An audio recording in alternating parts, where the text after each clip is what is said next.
And you told me, you say, you know what else can you say? You said skip this one this week, because what else can you say about pockets? But for Big Bad Bill's sake, I wanted to see and again, Tony is using anything he can to make himself right rather than to modify his behavior.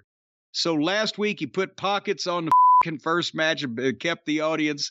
So now we got to see Pockets open the show. But now somehow, we're back to reality and people are seeing what they're seeing with Pockets. But I wanted to see how they were going to do this from the standpoint of they put him against old Big Bad Bill. I know his name's Big Bill, but you got to put something in there and make it interesting. So I've added the bad.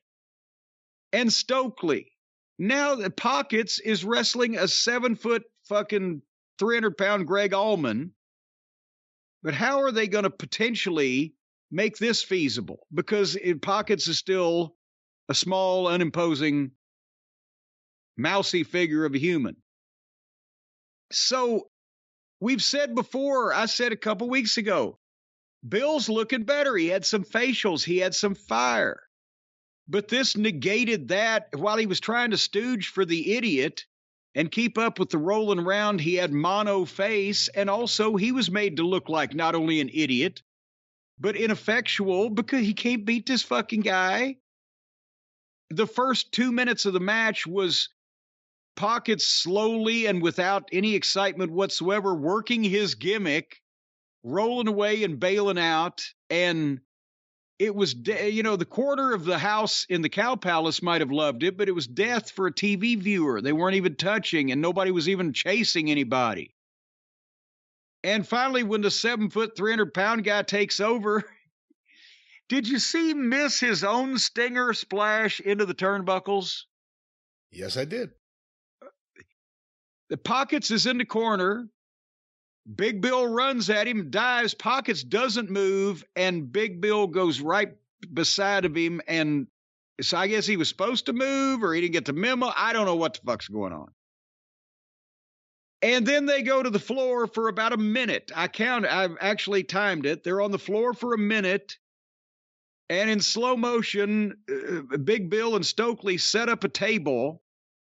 But then Pockets fights back, but then Big Bill chokeslams Pockets through the table onto the floor, and that's the break spot. So they were on the floor for 2 minutes. There was no count out. The manager helps with a table spot. There's no disqualification. Then they go to the break, and in picture, you see the idiot mascot on the floor for another 45 seconds. He's already been outside for 2 minutes by my watch. There's no count out. The doctor checks on him. There's no stoppage of the match. And when Big Bill throws him back in the ring, he doesn't even cover him. Since now he's got a chance to win, he throws him back out to the floor. And then when you come back from the break, Danhausen had come out to support Pockets, who still has a 7-foot guy hitting this little hatchet head with everything and can't beat him. Danhausen tries to curse Big Bill, and Big Bill goes to chokeslam him, but Stokely says, no, I want him. And Stokely backhands Danhausen with his cast. This is going on while the match is still supposedly going on. And all this shit, why was this even necessary? What the fuck is happening? So then our little puppy Pockets makes a 100-mile-per-hour comeback and hits dives on everybody like 4 or 5 minutes after he's been, not even after he's been chokeslammed through a table by a 7-foot giant. And he hits some spinning things, and he hits Roman Reigns' finish 3 times in a row and beats the 7-foot guy 1, 2, 3. And so, Big Bill, thank you for coming. Facials or not, you're feared by no one. You're looked at as a complete laughingstock. You're now completely useless on the roster. And the whole first quarter hour with the highest viewership, probably, and I think the ratings, well, I don't know them yet quarter by quarter, but I bet it'll bear it out. The quarter with the highest viewership was a complete waste of time and leads to nothing and makes me want to buy nothing of the pay-per-view. What were your thoughts? I'll go back to what you said at the top. I told you to skip this. I said there's no reason for you to watch this. There's no value in it. Stokely is getting more and more, not comedic, but more and more silly just because you can't take him seriously. It'd be one thing if all of a sudden he was dressing like a Black Panther and you could take him seriously. He's a comedy character now on the show. Yeah, well, if they made a Hogan's Heroes out of the Black Panthers, Stokely would fit right in at this point. Orange Cassidy beat Big Bill. I'm not surprised. I don't know if Big Bill could beat Riho at this point in AEW. And I think I've talked about how cold I think Orange Cassidy really is. That doesn't mean that if you go into a hot place like Phoenix, they're not going to pop for everything. There are certain crowds that they're so happy the circus is in town, they're going to go ape shit for everything.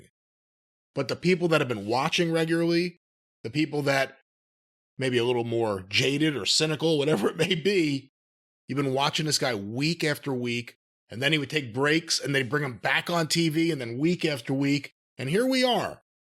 This current run where Tony mixes guys in and out, he's the All-Atlantic champion, a title that means nothing. I'm not even talking about the fact that they have other flags on the belt. The title means nothing. Does the title mean anything in AEW?